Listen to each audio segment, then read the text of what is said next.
Hola, mi nombre es Fanny Romero. Hoy vamos a hablar de la comunicación celular.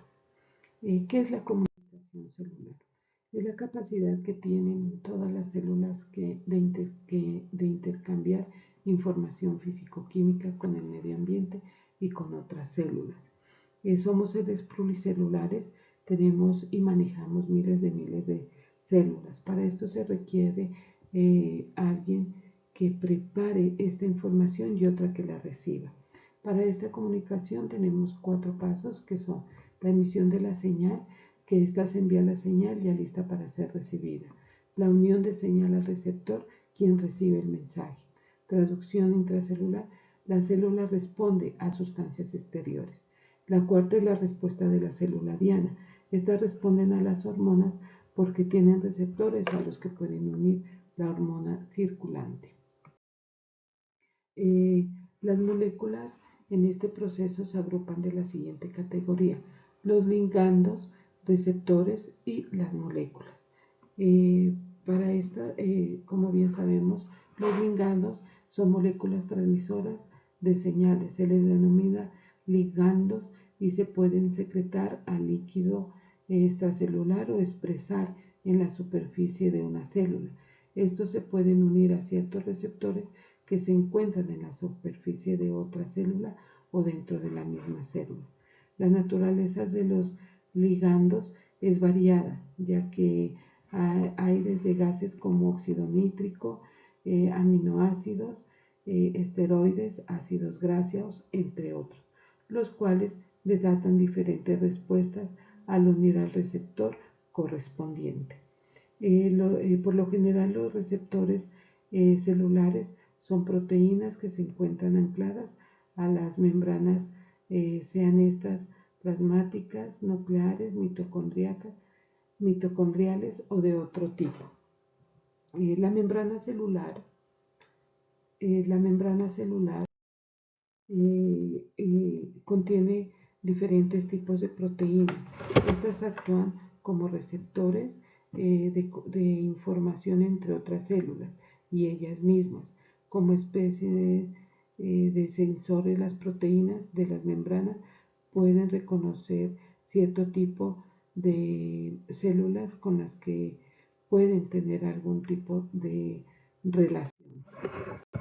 El, la naturaleza de los liganos es variada, ya que se da, como decíamos, en todos estos aspectos de las oxidronítrico, los aminoácidos y demás. Deben tener un buen receptor para que empiecen estas a desempeñar el papel que les corresponde. Bueno, tenemos dos receptores que son principales. Entre ellos está el receptor intracelular, que se encuentra dentro de la célula, en el citoplasma o en el núcleo. El receptor de la superficie celular, que este se localiza en la membrana plasmática. El sitio de unión al ligando puede ser muy específico, ya que hay ocasiones que en un solo tipo de ligando su única o un solo tipo de receptor, y hay veces que habrá varios receptores. Eh, los receptores son muy importantes a la hora de la comunicación para que reciban como es adecuada y empiecen ellos a determinar a qué órgano va y cómo están funcionando ciertos órganos para que haya un buen desempeño de esta comunicación. Dentro de las proteínas receptoras distribuimos el núcleo, que son moléculas pequeñas hidrofóbicas, eh, ya que deben cruzar la membrana plasmática para alcanzar los receptores. Por ejemplo, el receptor principal de la hormona esteroide hidrofóbica, como las sexuales, el estradiol y la testosterona, son intracelulares. También tenemos los receptores de la superficie celular, que son proteínas ancladas a la membrana que se une al ligando en la parte exterior de la célula. no necesita cruzar la membrana plasmática. De este modo, muchos tipos de moléculas, incluyendo las moléculas hidrofílicas, pueden actuar como ligandos. Hay tres diferentes áreas o regiones que son como un dominio extracelular, el hidrofóbico y el intracelular. La comunicación celular y su clasificación es una función de la distancia que existe entre la molécula que emite la señal o el ligando y el lugar donde está la célula receptora.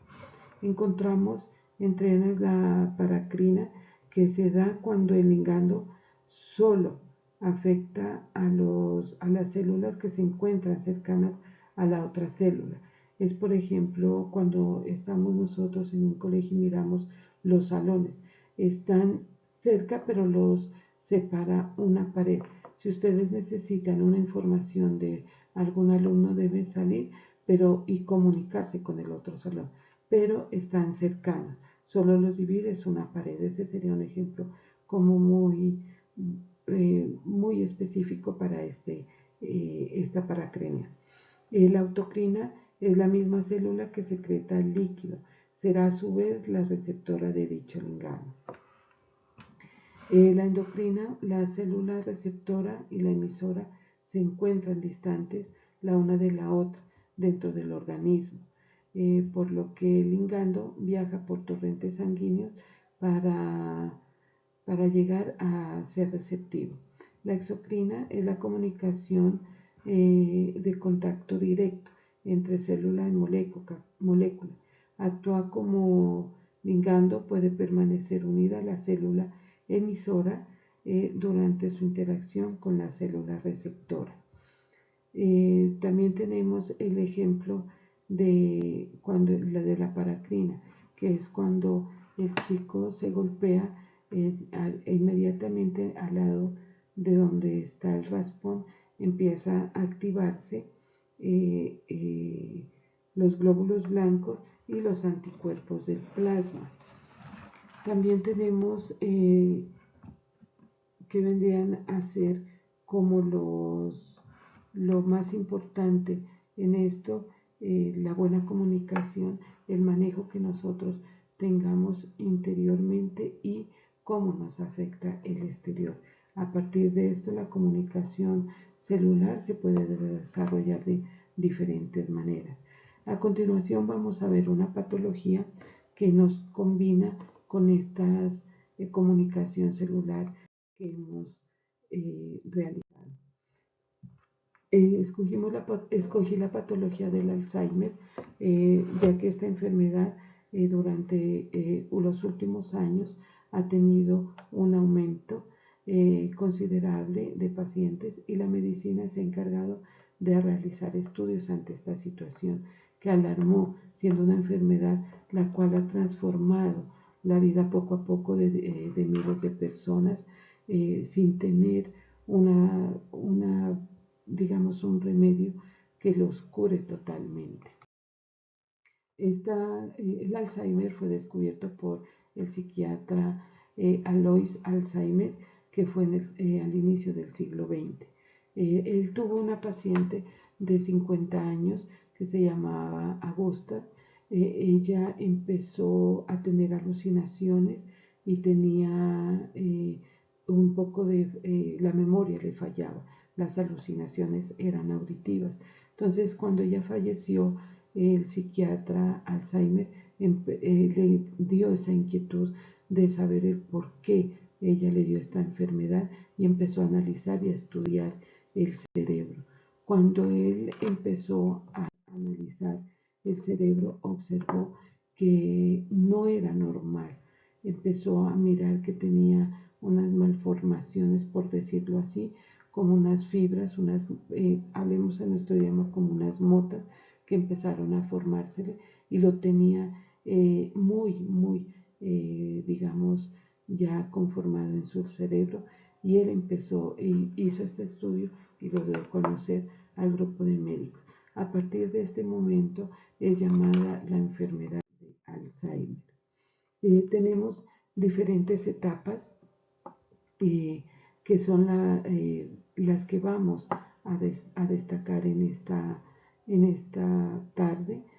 Tenemos la fase prodómica, que estos son unos síntomas muy sutiles, por eso es una enfermedad que no se la puede detectar desde el comienzo. Podría empezar con una pérdida de donde dejé las llaves, pero no es tan consecutivo ni tan acentuado, por eso nosotros decimos no, de pronto es el cansancio o el estrés, pero esto va cogiendo fuerza. Llegamos a la fase leve, que son más evidentes estas etapas, y viene que nosotros decimos no, es normal por la edad que nosotros estamos pasando de los 65 para arriba, no es normal, es un desgaste natural, sabemos, en nuestro dialecto.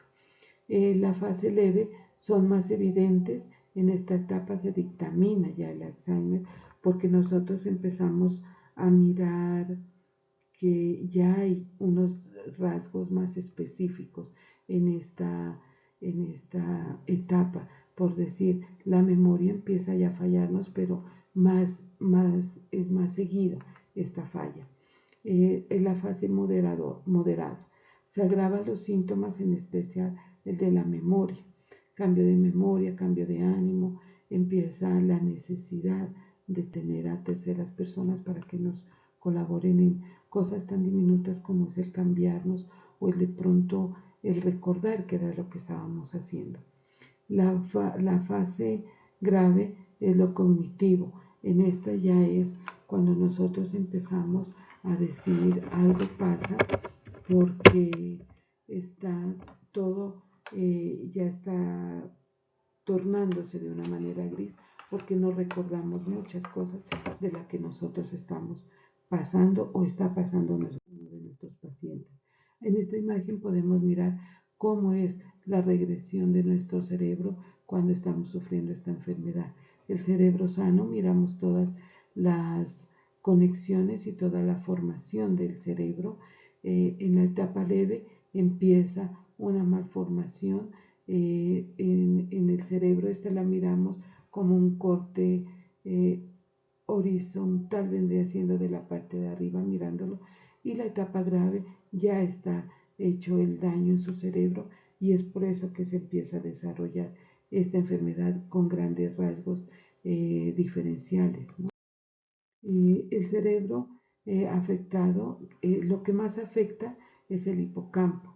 En el cerebro, la zona más afectada es el hipocampo, el cual se dedica al aprendizaje y la formación de nuevos recuerdos. Por eso es el síntoma que primero aparece, es el de la memoria, el de pequeños o grandes episodios, el no recordar, o el de mirar a alguien y decir, el no recordar su nombre. Recordamos de pronto la cara más no el nombre. Desde ahí empiezan nuestros episodios. Luego se va extendiendo en el cerebro, como en los cortes, en el córtex cerebral, que se responsabiliza el lenguaje y el razonamiento. A partir de aquí empezamos nosotros a fallar en todo lo que nos implica el actuar diario. Las placas aminoloides, la superficie de las neuronas con la proteína llamada proteína precursora amiloide APP. En la normal es la beta amiloide. Estas se agregan entre sí. Es un estado normal que es placa de las células microglias. Por otro lado tenemos los ovillos neofilares al interior de las neuronas. Estas son los que empiezan a dañar en sí todo, porque es como tener una madeja de hilo y que se empieza a deshilachar solita, y colocar nosotros unos objetos es difícil encontrar. Aquí empieza los ovillos a interferir en nuestros. Eh, Siempre hemos dicho que nosotros esta enfermedad se la está investigando porque no tiene un remedio que decir, con este tratamiento se logra ya calmar totalmente el Alzheimer. Eh, hay factores que podríamos ser genéticos, ambientales, y es un estilo de vida. También hablamos de que esta enfermedad se desarrolla en el cromosoma 21, por eso es muy frecuente que esta enfermedad se dé en las personas, se ve, ¿no?, un poco más en las personas que sufren síndrome de Down. También estábamos mirando que la medicina hoy en día está haciendo, eh, digamos, un estudio, y ya empezó con un medicamento que se llama lecanemab. En un año miraron que sí una detención de esta enfermedad, pero de control, más no una curación total.